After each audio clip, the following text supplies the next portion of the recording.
Welcome to Public Forum, a community outreach program produced at North Idaho College on the shores of Lake Coeur d'Alene. Featuring guests from around the globe addressing a wide variety of subjects, Public Forum serves to educate and enlighten.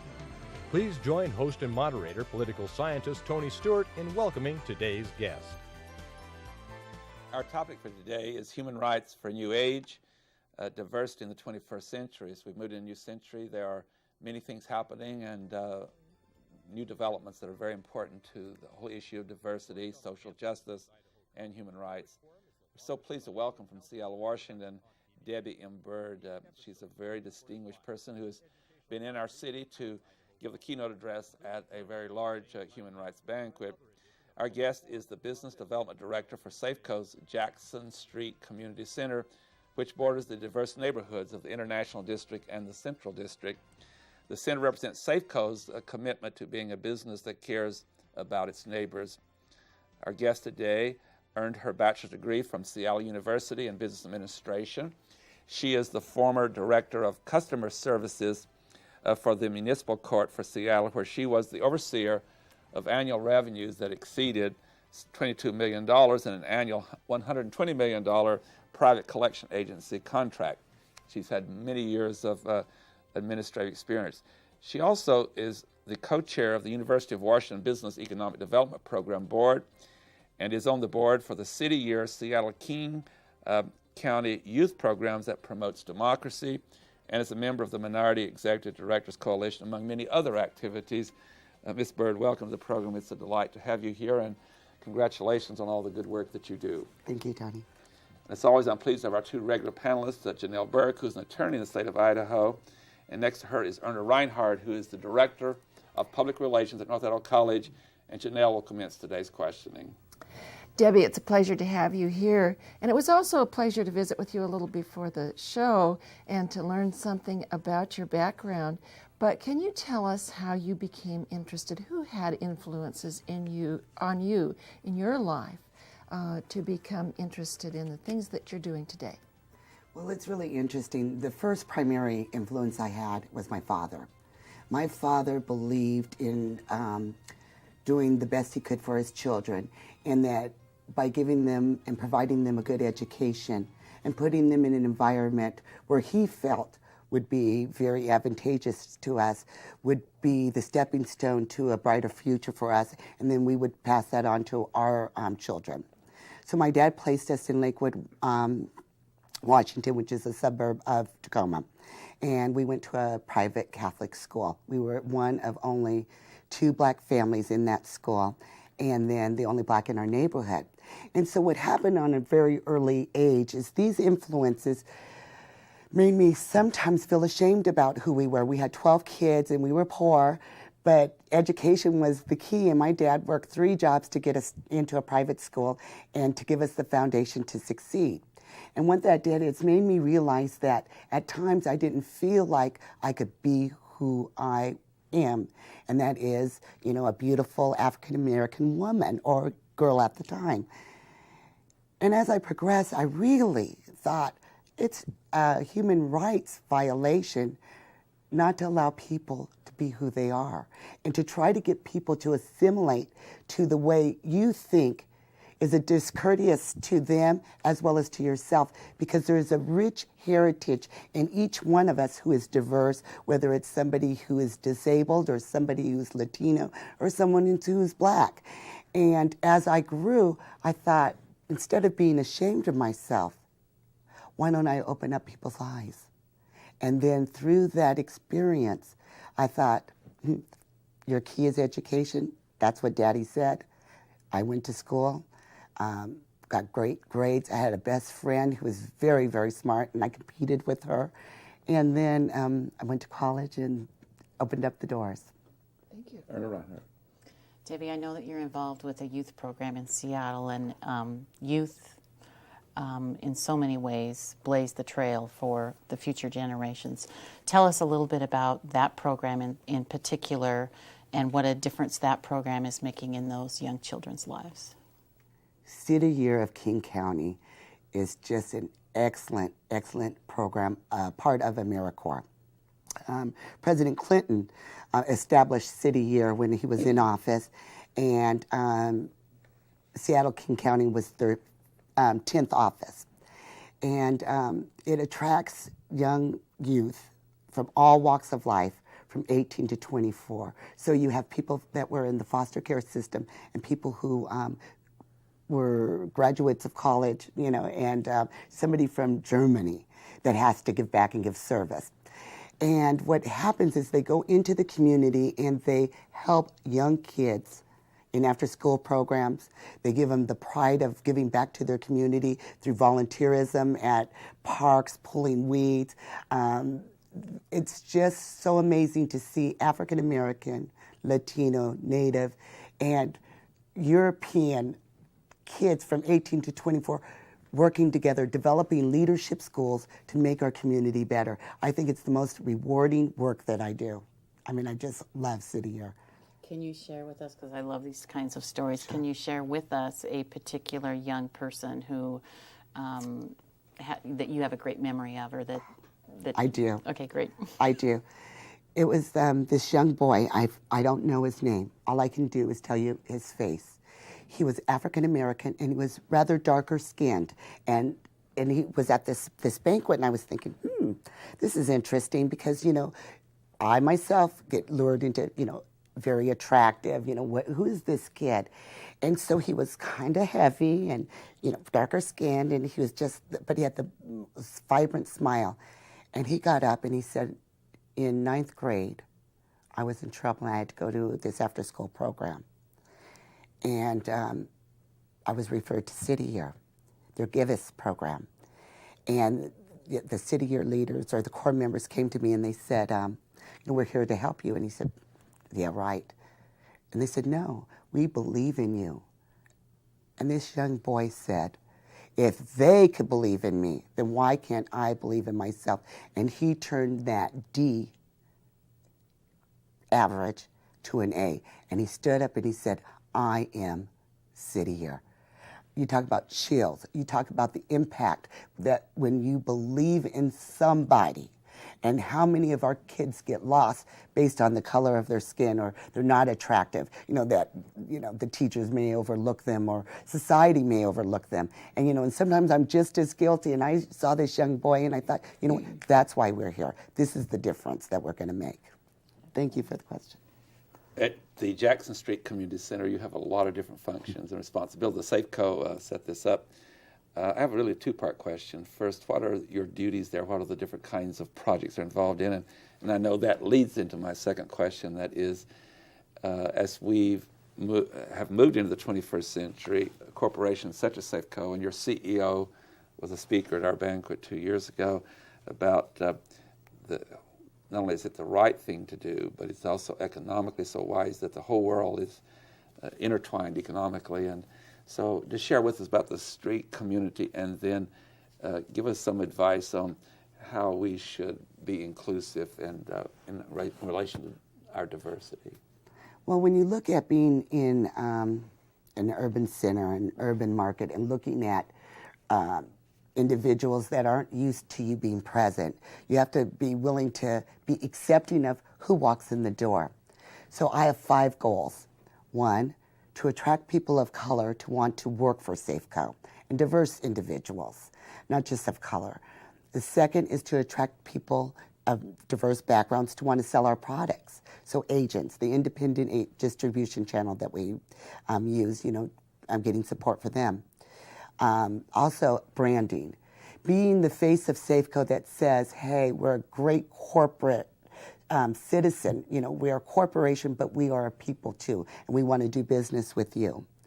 The fourth is to want to really make an impact where people want to come and be a part of Safeco and use our facility. And the fifth, which is one of the most important, is profit loss. So increase sales, reduce expenses, and make the center profitable. So those are the 5 things that, are my goals. That's a plate full, isn't it? It is. Very important. It is. You're so articulate on these issues, and talk to our viewers about the 21st century and how we're going to be, in this country and around the world, more diverse, and how can you encourage them to celebrate this diversity? Well, it's amazing. When I first got started, I was thinking that, how do you increase sales? Because most people in an area will have already had their insurance and, their car insurance. And I thought, well, maybe we target the youth, because they'll just, start getting their insurance. But it didn't really work out. What happened, and this is the best part of it, Safeco, through this program, allows individuals to come and set up an office where the cost of opening up their own business and renting office space, buying computers, fax machines, and telephones can be quite expensive. So what we do is we allow them to come in, women and people of color, to set up an office. And I'm going to talk to you about this one woman named Angie. She's a woman-owned business who has 20 years insurance experience, worked for a company, actually worked for Safeco many years ago, but she wanted to start. And because she was involved with a girls' school that was just down the street, she had approached Safeco for grant money. And then because we were so open that she said, well, I want to be a part. What is this thing about a producer development? And I talked to her, and so she opened up an office. Well, in her business and us going out to the community, she started a relationship with the Ethiopian Somali community. She hired a young Oromo Ethiopian woman who could interpret for her. But what she did, she landed on this gold mine because it was such a new population of people that they really hadn't figured out why you need insurance, who they could trust, and very community-oriented. Pretty soon, her name is Badria. Badria was bringing in so many people, Angie had to hire a new agent to keep up with the business. And you talk about a startup business that can't keep up. I mean, she was one of the top sales producers for Safeco in auto in 2004. And I'm going to tell you, that was being open, looking beyond herself or what she feels comfortable with, hired a woman from Ethiopia without business skills, and it paid off tenfold over. Number one, Padria is able to provide for her family. Number two, steady stream of customers. Number three, the customers learn not only about insurance, but they learn the norms of being an American and how to work in this society. And that is the benefit. That's the community that we're talking about at Jackson Street Center. Thank you. Janel Burke. I'm going to ask you a question that I know will interest many of our viewers. Our program goes out over a wide area, and many of our viewers are rural people as opposed to those who live in the city. And of course, your program is very urban oriented. But can you tell us how diversity can be used in the rural areas as well? One of our programs is Neighborhood Academy, and I don't want to steal your thunder if you have a question regarding it. But when you have a rural community and you look at bringing people together, your neighbors, and one of the things that Neighborhood Academy did is, it would offer these classes that would range from gardening to pet psychics, really diverse topics, to self-defense, to feng shui. And it started to bring these individuals that lived in the neighborhood, and they started to develop this friendship. And then there was this book club, and then they would be meeting every month. And this one woman who happened to be African American, and it's a mixed group of young and old, she developed cancer, and she couldn't get around that much. But as she mended, her fellow book club went to pick her up to bring her to book group. Now, that's the rural sense of community. That, when you start a program and start inviting people in, young and old, make it diverse. Be willing to talk to your neighbors. A new neighbor comes in that didn't grow up in Idaho, in Coeur d'Alene, invite them over, talk to them, talk about the program and the richness of the community. That is more important than anything about profits or losses or anything like that. It's loving and caring for each other. That's what breaks down the barrier and fights against injustices. Thank you. Arna Reinhardt. I want to talk a little bit, Debbie, about the corporate culture of Safeco, because it sounds to me, and we've had Mike McGavick on the show before, but I think Safeco does a lot of things really well, especially when it comes to diversity. If you could just share with our viewers, as an employee of Safeco, tell us how the culture of that company may be different than another company in terms of how that company embraces diversity. First of all, I want to say that Safeco is a model. I mean, opening up an urban center is not cheap. It's not inexpensive. It takes resources. And when we were trying to make a turnaround, Mike McGavick stood up and said, this is a program that we will not cut. I mean, that speaks for itself. Mike McGavick and his leadership team walk the talk. They, put the resources behind their ideas, and they put diversity as a goal in everybody's performance review from the top to the lowest level. It is important. They provide training, and not only that, but to have a goal that says to their managers, you will attract diverse individuals to work for this company because it is the bread and butter of our future, and I will hold you accountable. Now, I don't expect you to hire a diverse individual that isn't competitive, that doesn't have the skill sets, nor would I want them to either. We want to hire the best and the brightest, but in other words, give individuals a chance. And so just working over a 3-year period, I've placed or referred 26 individuals, diverse individuals within the company. And it's great. And I'm talking about people with MBAs, financial analysts, as well as lower level to, call centers. And I think that is the greatness of walking the talk. And then providing training to help people make sure that they are comfortable with the people that are coming in, and how do you talk about that? And if there is difficulty, that he's holding his managers accountable to say it won't be tolerated. So I'm very proud of the work we're doing. Let's move to the larger community. I mean, that we know this, and your articulation is excellent about, and so much to be proud of when companies are leaders. And your CEO said on this program that he thinks in this century it'll be the corporations that lead us to the next level of improvement in diversity. But as that is happening in the economic world, let's talk to the entire community. What do you see happening down the road in the next 10 years and all in dealing with what I would describe as social justice and human rights, civil rights? I think that it's inevitable in the sense that there are so many different individuals, immigrants coming over, people accepting each other, and more interracial marriages. I mean, it's more of a very global economy. I mean, if we're going to compete, if we're going to, it begins with education, as my father said. As more people are educated and diverse individuals that have knowledge, I think corporations are going to be more accepting of these individuals working for them, because it's very, very simple. Why would anybody want to buy your products if you don't want them to work in your company? And who's the biggest consumer?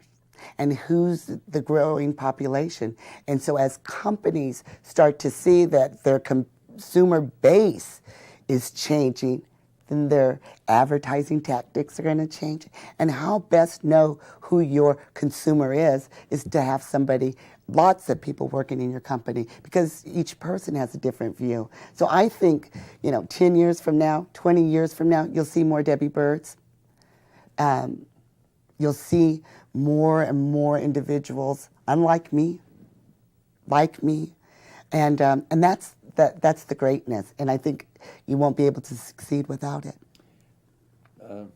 This sounds like a plug, I guess, for the University of Washington in Seattle. But it is a great institution, so I'm going to say it. It's a really terrific institution of higher learning, and you serve on the Economic Development Program Board at the university.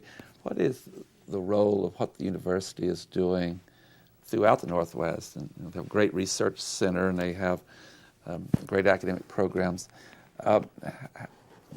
So I'm moving into the field of education, and they, as an example or model, share what you're doing there and how education is a very central component of what we're talking about. It is so great. I mean, that's, besides City Year, I love BEDP, which is the Business Economic Development Program. And what their charge is to look at emerging markets, smaller businesses in Central, Southeast, Southwest, over in Yakima, the Tri-Cities, and help minority businesses succeed. And what they're doing is pairing business students and graduate business students with these companies and mentors from the Rotary Club. So they're bringing in experienced professionals paired with students, paired with small businesses that can't afford consulting services, and they provide it to them for free. So it gives the students a chance to have real life experience on being entrepreneurial, to, you know, the trials and tribulations of opening up your own business. And we're talking, when we talk small business, we're talking about a business that could, you know, do business in, you know, $50 million. That's still a very small business. And so the access that these kids and these student teams, it's like, I think it's groups of 10 students. And they put together this consulting or this marketing plan or financial research. And one of the greatest ones was it was That Brown Girl Catering, and she wanted to move into a new business. And what they found is, you know, well, first, let's start with your break-even point. I mean, so they were using what was in their classrooms to help, and they put this marketing plan together, helped her move, and she tripled her revenue within the year. And so it's this consulting services that they can't afford, and this experience that the college students can't buy. Just tremendous resources, and they're using it in a very positive way. And that's part of education to our mission with our colleges is the success of students. So that's a good example. And not only that, you know, and I want to capitalize on this, that some of the small businesses are hiring the students that were on that team. You talk about going full circle. Opening doors. Opening doors. Thank you. Janel Burke. My next question is a very simple one. Why is diversity good for economic development? You know, when you look at target market and you look at where you're going to go, an emerging market is new opportunity. And because diversity is so broad in its sense, whether it's new people coming to this country or existing people that you've never done business with,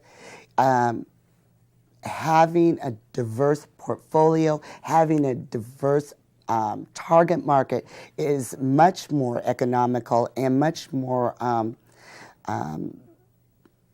beneficial in the sense that you're really increasing your profitability and your sales potential by embracing people that may have not been in your market before. Perhaps what I'm hearing you say is that identification is very important for the customer. Oh, absolutely. And what's really essential. Someone they can identify with. Essential. I mean, and this was so great about the case I gave you about Angie Douglas, is because she had hired and believed in this woman who did not have experience, but had a richness to know, and her community trusted. Just blossomed. Little investment. And now Padria will take that skill set and either start to be an agent, which will grow, or work for an insurance company. So it's the richness that it's an untapped market that brings the richest. Reinhardt.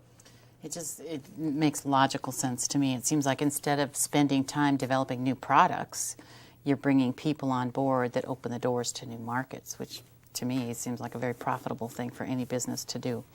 But I also think that, you know, make sure that when you're tailoring your products to reach this market, that they're not offensive, That oftentimes we think we know what people want. Why don't we ask them? Why don't you just, say, fails, ask them. A little focus group with new people in it, not the same old people, would really be nice. You seem like a very passionate person that really enjoys what you're doing, and my question is very simple. Tell us why you like doing what you do. I am so fortunate, and I must, give recognition to Safeco to allow me to hold this position, because I am in the community and I am able to inspire people that are in a position where they're going back to like a nonprofit organization to help them build a career, and I get to speak to them and talk about, you're just like me. And, before you can walk, you have to crawl. So don't think you're going to take this 6-month training class and, going to be a manager.